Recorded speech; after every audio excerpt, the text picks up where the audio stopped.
चाहिए। मैं ये देखता हूं कि आप बोलते हैं कि अपॉइंटमेंट पे अभी आपने आज भी सवाल उठाया, आपने कहा कॉन्स्टिट्यूशन का जो ये काम है, एग्जीक्यूटिव का काम है, ये काम सुप्रीम कोर्ट का नहीं है, उनको नहीं करना चाहिए। पिछली दफ़ा आप स्पोर्ट्स मिनिस्टर थे, आप तो जानते हैं क्रिकेट खेलते वक्त क्रीज के बाहर नहीं आना चाहिए, नहीं तो स्टंप आउट हो जाएंगे।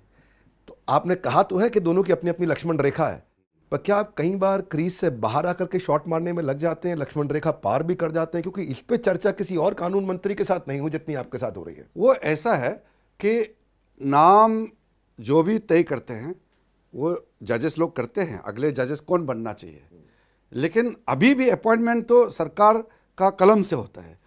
तो जब मेरे पास कोई मान लो बड़ा हाई कोर्ट है इलाहाबाद, 25 नाम आया अगले जज, क्योंकि रिटायरमेंट होते रहते हैं, तो मैं हर 2 महीने में कम से कम लगभग 50-100 जजेस अपॉइंट करते हैं।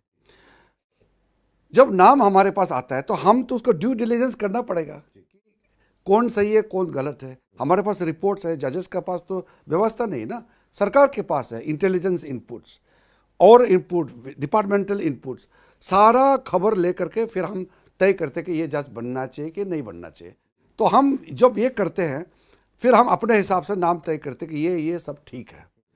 फिर उसको सुप्रीम कोर्ट के जो कॉलेजियम है फिर वो ऑब्जेक्शन करते हैं कि सरकार का ये पक्ष से हम मंजूर है, ये वाला हमारा सोच के अनुसार नहीं है करके वो चलते रहेगा। तो लोकतंत्र में थोड़ा थोड़ा विवाद जो है वो उसको गलत तरीके से नहीं देखना चाहिए। मैं हमेशा कहता हूँ कि लोकतंत्र में मतभेद हो सकता है, मनभेद नहीं होना चाहिए। तो थोड़ा थोड़ा मतभेद होता है, लेकिन उसको झगड़ा कॉन्फ्रंटेशन का रूप देना वो सही नहीं है। तो अभी हम भी रोल प्ले करते हैं, लेकिन नाम हम तय नहीं कर सकते हैं, नाम जुडिशरी ही तय करते हैं। लेकिन इसको मैं नहीं मानता हूं कि मैं अपने दायरे से बाहर जाकर के बात कर रहा हूं, बिल्कुल मैं अपना क्रीज पे हूं। आप हंसराज कॉलेज की तरफ आपके जाना चाहता हूं, क्योंकि वहां पे आप स्पोर्ट्स में बहुत एक्टिव थे और डीयू से आपने बाद में आगे चल के कानून की पढ़ाई करी, home ministry, sports ministry, law ministry. Fit India movement पे आपने काम किया, खेलो फिट इंडिया मूवमेंट पे आपने स्पोर्ट्स का बजट भी बढ़ाया, सब लोग जानते हैं। मेरे फुटबॉल कोच पर्सनली मुझे बता रहे थे कि जब आप जिस समय स्पोर्ट्स मिनिस्टर रहे तो काम दिखने लगा था, अचानक दिखने लगा कि भाई बजट प्राइस सब बढ़ गया, और आपने पैरा एथलीट्स को भी काफ़ी सपोर्ट किया आपने आगे चल के। आपके कई वीडियो भी वायरल हो, पुशअप मार रहे हैं आप कभी कभी, हाँ आज भी आप वर्कआउट करते हैं, आपने टेबल टेनिस के वीडियो दिख रहे हैं आपके। तो अब आप लॉ मिनिस्टर बने हैं। मैं इतना सा पूछना चाहता हूँ, यहाँ पर खैर आपकी क्रिटिसिज्म भी हुआ है लॉ मिनिस्टर बनने के बाद में, वहाँ तो आपकी खूब वाहवाही थी, आप एक डिसिप्लिन पार्टी वर्कर हैं। मेरा आपसे सवाल है कि स्पोर्ट्स के बाद आपने जो कानून के हाथ पकड़े हैं, आपके लिए पर्सनल फेवरेट क्या है? टेनिस कोर्ट, बैडमिंटन कोर्ट या हाई कोर्ट, सुप्रीम कोर्ट? खेल मंत्रालय बहुत ही वहाँ हर चीज़ ग्लैमरस है, तो खेल मंत्रालय ग्लैमरस मिनिस्ट्री है और लॉ मिनिस्ट्री बहुत लेबोरस मिनिस्ट्री है, और सेंसिटिव भी है। यहाँ दिखता नहीं है, सब कुछ कागजी में होता है, वहाँ फील्ड में होते हैं। तो ऐसा में तुलना करना आसान नहीं है। यहाँ मैं अपना पूरा टाइम देके जितना काम करता हूँ वो दिखता नहीं है, खेल मंत्रालय में जितना मैं काम करता था वो दिखता था।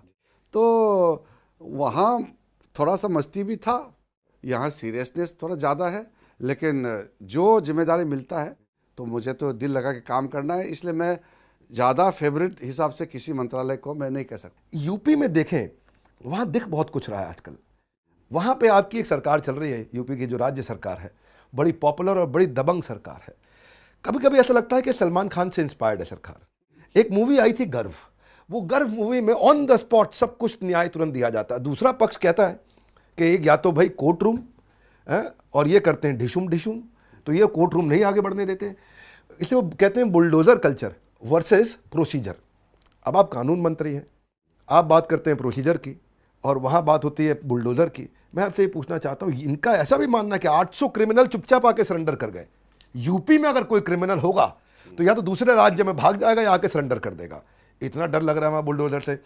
183 क्रिमिनल्स को मार भी गिराया गया। पर कानून मंत्री इस पर क्या कहना चाहते हैं, बुलडोजर या प्रोसीजर? देखिए, बुलडोजर जो चला रहे हैं वो भी प्रोसीड्योर के तहत ही चलाते हैं, उस पर सिस्टम है, ऑर्डर पास करते हैं और उसके बाद में लॉ होते हैं, उसका प्रोसेस को फॉलो करते हैं। मेरा सिर्फ इतना कहना है कि कानून का डर और कानून के प्रति इज्जत ये होना ही चाहिए। अब कानून को हम नहीं मानेंगे, कानून को इज्जत नहीं करेंगे, समाज नहीं चल सकता है। पहले के समय में मैं इतना कह सकता हूँ, यूपी में मैं तो कई सालों से राजनीति में हूँ। पहले तो आम आदमी को अपना सिक्योरिटी का गारंटी नहीं था उत्तर प्रदेश में। बिहार में भी आज का हाल आप देखते हैं, वो क्योंकि कानून व्यवस्था बहुत कमज़ोर था, इसलिए पुलिस और प्रशासन मजबूत होना देश के लिए, समाज के लिए अनिवार्य है। लेकिन उसका इस्तेमाल गैर कानूनी तरीके से नहीं, कानूनी प्रक्रिया के तहत इस्तेमाल करना चाहिए। मैं ये मानता हूं कि उत्तर प्रदेश में कानून व्यवस्था जो कायम किया है, ये उत्तर प्रदेश के लिए ही नहीं, देश के लिए एक मिसाल है और अच्छा काम